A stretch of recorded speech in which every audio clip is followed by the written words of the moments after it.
çetin yolları mən gedərəm sənin üçün. Amma bir xahişim var səndən, sən də məni sev. Dəryaların suyu qədər, yağışların sayı qədər, amma bilsin sevgi nədir. Mən səni sevdiyim qədər. Dəryaların suyu qədər, yağışların sayı qədər, amma bilsin sevgi nədir. Mən səni sevdiyim qədər.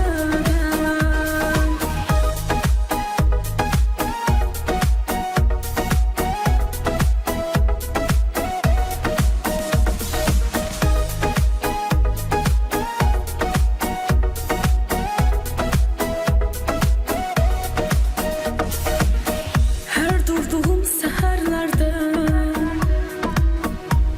senin yolundasın. Ben bütün şehirlerde senin adını yazdım. Her geceler seni düşünüp yatmıram geceler. Sen benim yarı canım. Sevmek güzeldi sultanım. Dəryaların suyu qədər, yağışların sayı qədər, amma bilsin sevgi nədir. Mən səni sevdiyim qədər. Dəryaların suyu qədər, yağışların sayı qədər, amma bilsin sevgi nədir. Mən səni sevdiyim qədər.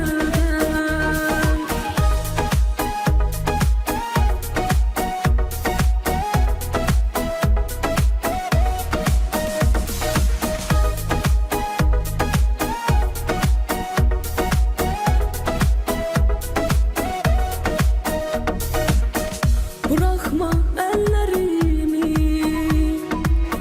həmin an mən ölərəm. Almısan ürəyimi, məni sevirsən bilirəm. Hər gecələr səni düşünüp yatmıram gecələr. Sən mənim yarı canım. Sevmək gözəldi sultanım. Dəryaların suyu qədər, yağışların sayı qədər, amma bilsin sevgi nədir. Mən səni sevdiyim qədər. Dəryaların suyu qədər, yağışların sayı qədər, amma bilsin sevgi nədir. Mən səni sevdiyim qədər. Deryaların suyu kadar, yağışların sayı kadar, ama bilsin sevgi nedir. Ben seni sevdiğim kadar.